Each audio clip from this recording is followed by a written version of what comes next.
A continuación pasamos a hablar de la planificación tanto de la enseñanza como del entrenamiento.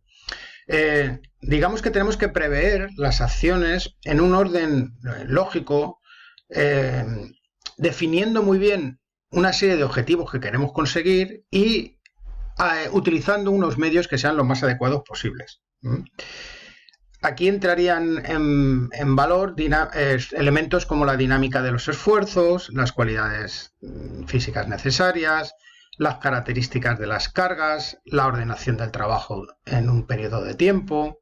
Todo esto tiene que estar muy bien sincronizado y complementado, ¿vale? Si lo que queremos es conseguir unos objetivos. Una definición de planificación, siguiendo a Grosser, pues sería la coordinación sistemática, científicamente apoyada a corto y a largo plazo, de todas las medidas necesarias de programación con el fin de alcanzar un rendimiento óptimo, que ese sería el objetivo general a conseguir. Cuando queremos elaborar una planificación, pues debemos de tener en cuenta, pues en primer lugar, y como hemos dicho antes, fijar unos objetivos, es decir, qué niveles queremos alcanzar o superar, qué etapas vamos a ir venciendo, etc.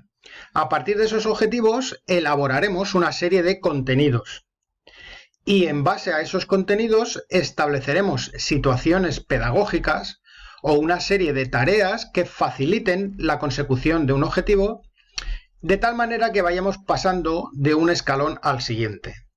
Todo esto lo realizaremos en función del niño o de la niña que aprende y la estructura del deporte o de los diversos deportes que pretendamos enseñar. Respecto a los contenidos, pues van a estar formados por los factores que componen cada deporte. O sea, tendremos contenidos de tipo técnico, de tipo táctico, de tipo condicional y de tipo psicológico. Por otro lado, tendremos los objetivos, que son los rendimientos que queremos alcanzar dentro de un determinado espacio de tiempo. Estos objetivos estarán marcados también por los ámbitos de la condición física, la técnica y la táctica, ¿vale? ¿Qué objetivos y de qué van a depender los objetivos de entrenamiento?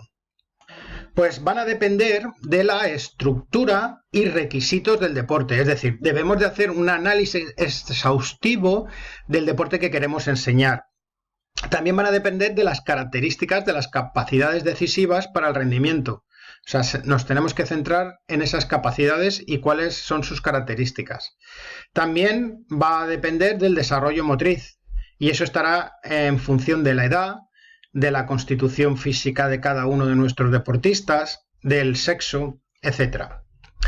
Otro factor que va a determinar los objetivos son los años de entrenamiento.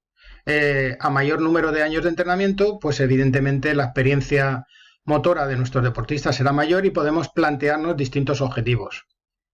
También hay que partir del nivel actual de entrenamiento y rendimiento, es decir, tiene que ser lo más realista posible en función de ese nivel que tiene en este momento nuestro deportista. Y otro factor a tener en cuenta son las variables externas al proceso de enseñanza-aprendizaje. Según varios autores, las características fundamentales que deben tener los objetivos pues son, por un lado, ser conductas observables y medibles. Es decir, tenemos que saber si se están consiguiendo o no se están consiguiendo. Responder a aspectos significativos y trascendentales del juego o de la actividad. Deben ser concretos y alcanzables, no dejarlos demasiado abiertos esos objetivos y evidentemente tienen que estar al alcance de nuestros deportistas. Deben estar determinados por resultados precedentes, porque van a ser la base de hacia dónde quiero llegar.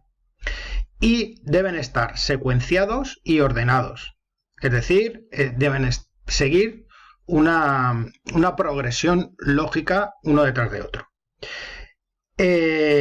Cuando hablamos de entrenamiento de niños y niñas en los primeros estadios de aprendizaje, se deberían anteponer una serie de objetivos un poco más globales que unos demasiado concretos y específicos.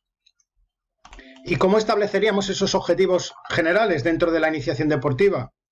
Bueno, pues hay que tener en cuenta que estos objetivos nos van a ayudar a desarrollar una formación integral de la persona mediante la participación en diferentes y variadas actividades deportivas. Objetivos pueden ser crear hábitos deportivos saludables en el niño o la niña, incrementar progresivamente los factores que inciden en la mejora del rendimiento y en la formación de la personalidad, es decir, voluntad, ambición, comportamiento digno, sociabilidad, respeto por las normas, etc. El deporte va a ser una plataforma para seleccionar posibles talentos deportivos a los que también podemos ayudar a desarrollar todo su potencial y quién sabe si llegar a deporte de alto rendimiento. En esta diapositiva pues podéis observar algunos planteamientos de objetivos generales en función de las diferentes categorías. Por ejemplo, en categoría entre Benjamín y Alevín, formación global a través del juego y experiencias motoras generales de elementos constituyentes del juego. En categoría infantil, pues podría ser aprendizaje de habilidades específicas técnico-tácticas. Y en cadete, orientación específica, iniciando especialización según las capacidades. A partir de ahí, y en función de cada uno de estos objetivos generales, pues también podemos establecer una serie de objetivos específicos, ¿vale? A modo de ejemplo, pues en Benjamín Alevín, adquirir conocimiento global del deporte, a nivel parcial básico de las reglas, conocer los principios generales que rigen la práctica del deporte, etc. A nivel infantil, ampliar el conocimiento de las reglas, ampliar fundamentos en distintas zonas del campo, encadenar fundamentos técnicos. Y a nivel cadete, perfeccionar el conocimiento de las reglas, especializar de forma genérica en puestos específicos, mejorar y ampliar la riqueza de ejecución de habilidades. Bueno, estos son ejemplos, no hay que sabérselos, pero sí que hay que tener un poco la idea de cuáles son esos objetivos que puedo llegar a alcanzar. Y por último, dentro de este concepto de planificación, debemos de tener en cuenta que debemos establecer unos sistemas de evaluación.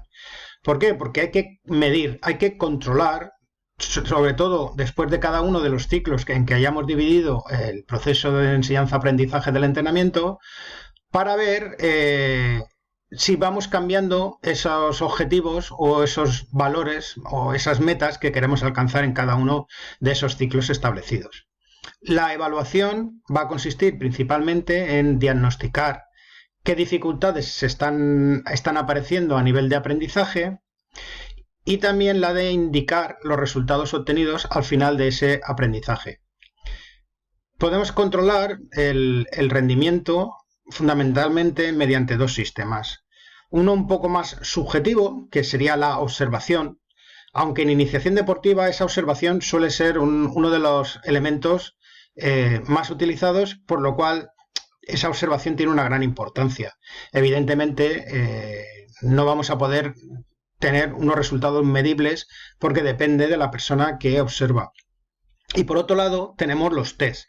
Los test sí que van a ser objetivos y sí que nos van a facilitar el medir una serie de aspectos concretos y esos datos sí que nos pueden servir para la toma de futuras decisiones.